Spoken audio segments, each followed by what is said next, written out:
দীপাৱলীৰ সন্ধিয়া চাকি জ্বলোৱাৰ গুৰুত্ব অতি গভীৰ। ই কেৱল এটা অনুষ্ঠান নহয়, বৰঞ্চ আমাৰ জীৱনলৈ পোহৰ আৰু আশা কঢ়িয়াই অনা এক পৰম্পৰা। দীপাৱলীৰ সন্ধিয়া চাকি জ্বলাই মানুহক ইতিবাচক শক্তি প্ৰদান কৰাৰ লগতে জীৱনত সুখ কঢ়িয়াই আনে। হিন্দু ধৰ্মত দীপাৱলী উৎসৱ অতি আড়ম্বৰপূৰ্ণভাৱেৰে পালন কৰা হয়। দীপাৱলী উৎসৱ অশুভৰ ওপৰত শুভৰ জয়ৰ প্ৰতীক। এই দিনটোত মানুহে চাকি জ্বলাই আন্ধাৰ আঁতৰাই নিজৰ জীৱনলৈ পোহৰ আনে। ই আমাক ধনাত্মক শক্তিৰে ভৰাই তোলে। চাকিৰ পোহৰে ঋণাত্মক শক্তি আঁতৰাই আমাৰ ঘৰখন বিশুদ্ধ কৰে। চাকি জ্বলাই মানুহে দেৱ দেৱীক সন্তুষ্ট কৰে আৰু তেওঁলোকৰ আশীৰ্বাদ লাভ কৰে।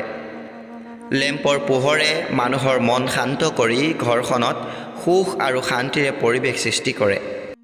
দীপাৱলী উপলক্ষে চাকি জ্বলাই দিলেও বাস্তু দোষ দূৰ হয় আৰু ঘৰলৈ ধনাত্মক শক্তি আনে। দীপাৱলীৰ সন্ধিয়া চাকি জ্বলোৱাৰ সঠিক পদ্ধতি জনাটো অতি প্ৰয়োজনীয়। চাকি জ্বলোৱাটো কেৱল এটা অনুষ্ঠান নহয়, বৰঞ্চ ই আমাৰ ঘৰলৈ ইতিবাচক শক্তি আনি আন্ধাৰক খেদি পঠিওৱা এক উপায়। দীপাৱলী উদযাপনৰ সঠিক তাৰিখ। দৃক পঞ্চাঙৰ মতে কাতি মাহৰ কৃষ্ণপক্ষৰ অমাৱস্যা তিথি 31 অক্টোবৰ বিয়লি 4:03 পৰা আৰম্ভ হ'ব আৰু 1 নৱেম্বৰত অমাৱস্যা তিথি কেৱল 5:38 থাকিব আৰু 5:46 সূৰ্যাস্ত হ'ব।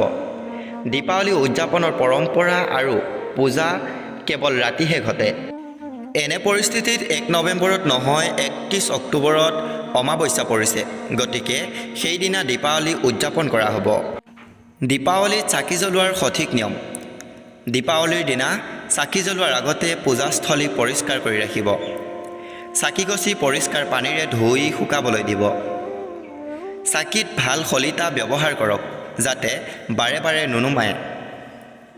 চাকিত বিশুদ্ধ ঘিউ বা তেল দিব। বিশুদ্ধ ঘিউ আৰু বিশুদ্ধ তেলেৰে চাকি জ্বলোৱাটো অধিক শুভ বুলি গণ্য কৰা হয়। পূব বা উত্তৰ দিশত চাকি জ্বলোৱাটো সদায় শুভ বুলি গণ্য কৰা হয়। চাকি জ্বলোৱাৰ সময়ত ওম বা অন্যান্য মন্ত্ৰ জপ কৰক। আপুনি যিমান পাৰে সিমানেই চাকি জ্বলাব পাৰে, কিন্তু 5, 7, 9, 11, 21, 31, 41, 51 এনেদৰে বিজোৰ সংখ্যাৰ চাকি জ্বলোৱাটো শুভ বুলি গণ্য কৰা হয়। সন্ধিয়া চাকি জ্বলাই চাকি জ্বলোৱাৰ সময়ত মনত এটা ইতিবাচক অনুভৱ ৰাখক।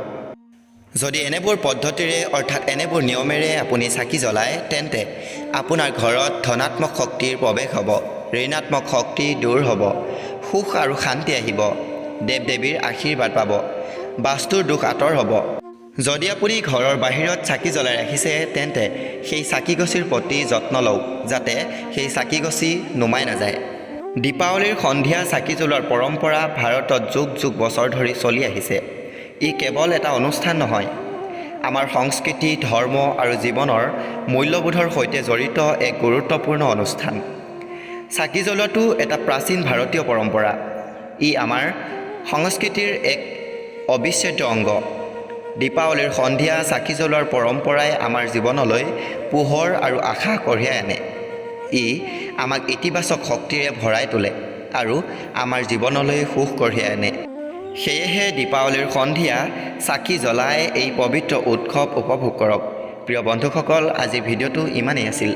ভিডিঅ'টো চাই কেনে পালে কমেণ্ট এটা কৰি জনাবলৈ একেবাৰে নাপাহৰিব। চাই যদি ভাল লাগিল তেন্তে লাইক এটা কৰি বন্ধুবৰ্গৰ লগত শ্বেয়াৰ কৰি দিব আৰু এনেধৰণৰ ভিডিঅ'সমূহ অধিক পাবৰ বাবে আমাৰ চেনেলটি ছাবস্ক্ৰাইব কৰি ৰাখিব। ধন্যবাদ।